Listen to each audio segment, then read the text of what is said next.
Today we're taking another look at Starfield. Now normally I wouldn't do this, except Starfield just got a really big update and it added in official support for both DLSS and frame generation. And on top of that, it has fixed apparently a bunch of different bugs and added in other different performance enhancements, which if you remember, all of this is incredibly interesting, right? Because there was a big controversy before the launch of Starfield about whether if it would have DLSS or not, because it was the official partner with AMD. And then AMD finally came out and said, hey, no, we're not blocking DLSS or anything like that. But hey, surprise, Starfield launched and there was no DLSS support. Gamers wanted this so much that modders took it upon themselves to create their own DLSS and frame generation mods, and they were able to do it in only a day or two. And the DLSS mod went on to become the #1 most downloaded mod on nexusmods.com. And so that told everybody that gamers wanted DLSS in the game. Additionally, if you remember my previous video, the Starfield versus the 4090 video, I had the 7800X3D and an RTX 4090, quite literally the fastest gaming hardware that money could buy at the time. I was struggling to average about 75 FPS at native 4K on ultra settings in New Atlantis. And of course, other gamers complained about their performance as well, but Todd Howard went on and did his interview about how the game is perfectly optimized and you simply need to upgrade your hardware. Everybody remembers that, right? Well, I find that interesting because A, there was no other hardware I could upgrade to, and B, if it was perfectly optimized, how come there are now magically all of these other different optimizations and bug fixes that, you know, Bethesda has added into the game? Very interesting. Anyway, with all that being said, today we're gonna take a look at native gaming performance again in New Atlantis. It won't be quite an apples to apples comparison to my previous video. We'll talk more about that here in a minute. And we're gonna take a look at DLSS and frame generation, both independently as well as together. And we're even gonna combine FSR with frame generation because yeah, you can do that now. But first, a quick word from today's video sponsor. Today's video is sponsored by Arrowzoom. Are you tired of dealing with echo in your room and distracting background noises? If so, Arrowzoom has got you covered with their top of the line acoustic foam panels. Arrowzoom sent me out these acoustic foam panels to help me improve the audio quality in my YouTube videos. Whether if you're a singer, a musician, a podcaster, a gamer, or any other kind of content creator, Arrowzoom's acoustic foam panels are the perfect solution to enhance the quality of your recordings. Installing the sound panels was incredibly easy. You simply peel and stick. I placed the panels on my wall right in front of me, which is behind my microphone. And the best part is these panels come in a variety of colors and designs. Arrowzoom is one of the few stores that is offering this type of product in several sizes, styles, and colors. Arrowzoom has agreed to let me give away these green sound panels to one of you lucky viewers.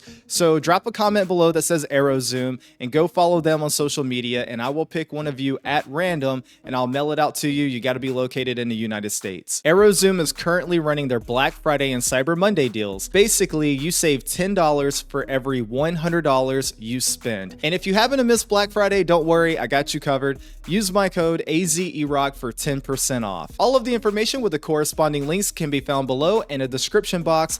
Thank you again to Arrowzoom for sponsoring today's video. Now, without any further ado, let's get back to the content. Thank you for sitting with me through that sponsorship. Now, before we get into the benchmarks, I do need to let you know that I'm no longer using a 4090 with a 7800X3D. Rather, I am now using an Intel 14700K. Now, this matters for a couple of different reasons. Number one, that means I'm no longer doing an apple to apples comparison with my previous benchmark. But number two, it was noted before that Intel, for whatever reason, seemed to perform noticeably better in Starfield than AMD Ryzen CPUs. However, I do not know if that is still the case after this update, but I do need to make you aware up front before we get into the data. Additionally, one counter argument to that would be the fact that I am gaming at native 4K. And so when you're gaming at native 4K like this, you are talking about being more GPU bound than CPU bound. And so there's a lot of benchmark data out there that shows that no matter how fast a CPU is, at 4K, you're basically getting about the same results, whether if you're using a 13900K or a 7800X3D, give or take, of course, it depends on the game.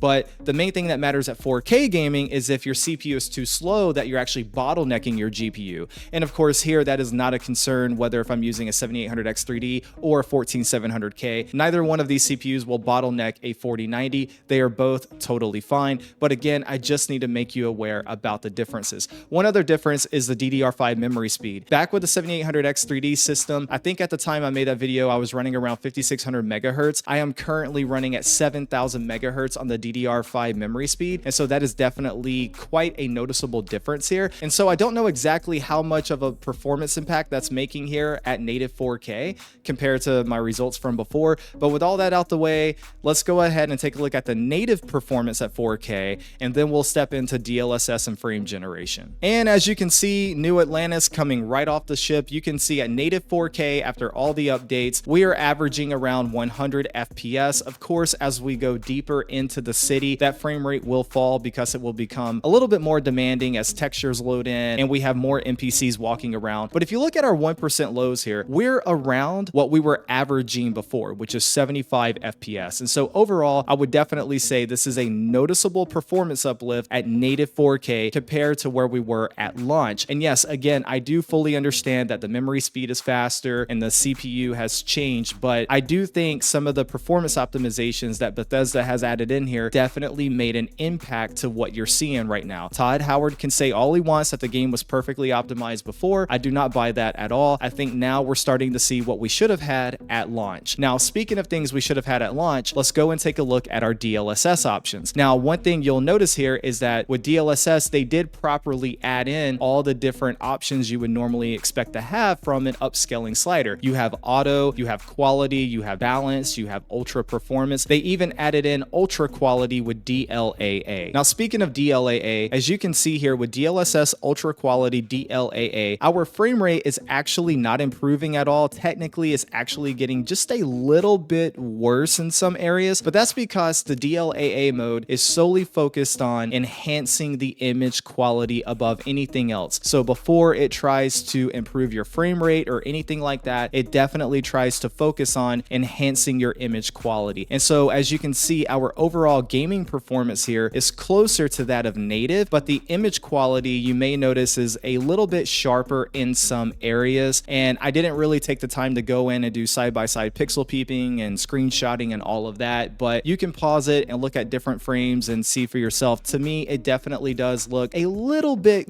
crisper in some areas, but I'm not going to sit here and pretend like it's a night and day difference, because personally, I don't think that it is. But Bethesda did add this option into the game, and this is what the performance looks like. Now we're looking at DLSS quality, and we're targeting 4K resolution, but really that means we're just rendering at a native 1440p. So this is 1440p upscaled to 4K. And as you can see, DLSS is doing what DLSS does. It is massively improving our frame rate. So our 1% lows are now in the 90s, and our average is a little bit above 120 FPS. However, DLSS is also doing what DLSS does. And as you can see here by the train I'm going in and out, you can see there's a little bit of shimmering and a little bit of flickering. And so we do have a little bit of image degradation there as the AI upscaler is trying to handle the small lines around the text and stuff like that. That was something that caught my eye as I was just walking around. It wasn't even something that I was necessarily trying to pixel peep per se. It just naturally caught my eye as I was walking around. Shimmering like that really stands out. But outside of the text there, everything else is looking pretty clean overall. And again, that performance enhancement is definitely noticeable here. But it is important to note that with DLSS quality, you are not natively gaming at 4K. You are upscaling to 4K from a native 1440p resolution. Next up, we're taking a look at frame generation. Now, frame generation can be used without the upscaling technique from DLSS. And so this is in fact native 4K with frame generation enabled. And as you can see, our 1% lows are slightly above 100 FPS. Our average frame rate is around 120 FPS. And because this is a native resolution, we don't have all that shimmering and flickering around the text there by the train that we had before. Now, the reason why you may want to use frame generation is because you do get the added frame rate performance with your native 4K resolution. However, as you probably know by now, these are fake AI generated frames. And so these are not native frames, they're not natural. And because of that, every now and again, you will notice some hiccups in the image quality. Every now and again, things may not seem quite right. Technically, when you add on frame generation, it forces you to use NVIDIA Reflex because of the additional latency that frame generation brings with it. Additionally, you cannot use VSync within the game. And so sometimes this will result in screen tearing. And that is something to take note of. Technically, you can force VSync on through the NVIDIA control panel if you want to do that. Now, one of our final options here is DLSS quality plus frame generation. So again, we're natively rendering at 1440p, we're upscaling to 4K, and we're preserving the image as much as possible by using DLSS quality. And now we have frame generation added on top. And as you can see, our our average frame rate is now over 160 FPS, and our 1% lows are around 120 FPS, give or take. And overall, the image quality does look totally fine, but again, as we get closer to the train over here, just how we had shimmering and a little bit of image degradation before around the text, we still have it here with DLSS quality and frame generation enabled. However, if you can look past that, overall, this is definitely a buttery smooth experience, and overall, I would say that the image quality is totally fine here, and this is definitely a way to make the game feel a lot smoother. One thing I forgot to say in the last section is that with frame generation, a lot of people would say you're getting the experience of frame rate smoothing kind of like with the old motion technology used on TVs and things of that nature. You're not exactly getting the experience of what a natural frame would feel like here, and I'm not going to pretend to be an expert on that, but that is something to take note of whenever you're using frame generation. Overall, gamers wanted this technology in Starfield. It is finally here. You can use it if you decide to use it, and this is what the experience is like. And now, one thing I thought was very peculiar here is that you can actually enable NVIDIA's frame generation but use AMD's FSR2 upscaling technology, and that is what we have here. We have FSR2, which defaulted to 67% of the resolution by default. I have no idea exactly what type of resolution that is. I think it's closer to 1440p natively, and then again, we are upscaling or targeting a 4K resolution. And as you can see, our 1% lows are around 124 FPS, and our average frame rate is around 157 FPS. And just like DLSS, we do have a little bit of shimmering around the text over here by the train, although I would say maybe not as bad, or I don't know, maybe it is as bad, but either way, it's still there. You can still see it, and that is something to take note of. But if you prefer AMD's FSR technology over NVIDIA's DLSS technology, then you can definitely use FSR2 instead of NVIDIA's DLSS and still use NVIDIA's frame generation in this game, and this is what that experience would be like. So it's kind of cool that you can mix and match the technologies, and I think it would be even cooler if we eventually got AMD's frame generation technology also added into Starfield. And there you have it. Again, no matter what Todd Howard says,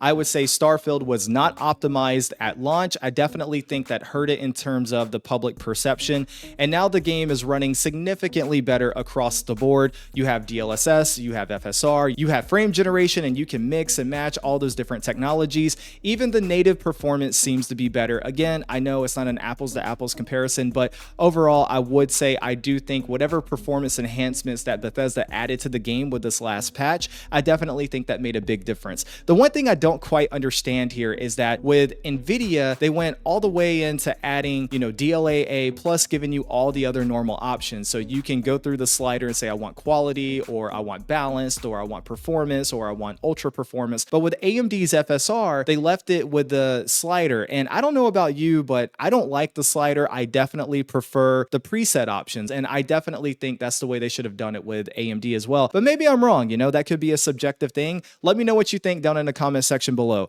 Unfortunately, Starfield has gone from being positive on Steam down to a mixed. And I also know it's not really getting recognized, I don't think, in any of the game awards coming up. And a lot of people are pretty upset about that. Let me know in the comment section below. Are you still playing Starfield? Were you disappointed with it? Are you still enjoying it? Are you happy to see these technologies, or could you not care less? Either way, thanks for hanging out with me. If you liked the video, please do me a favor, hit that like button because it goes a long way in helping me out. If you're new, get subscribed. And until next time, E-Rock out.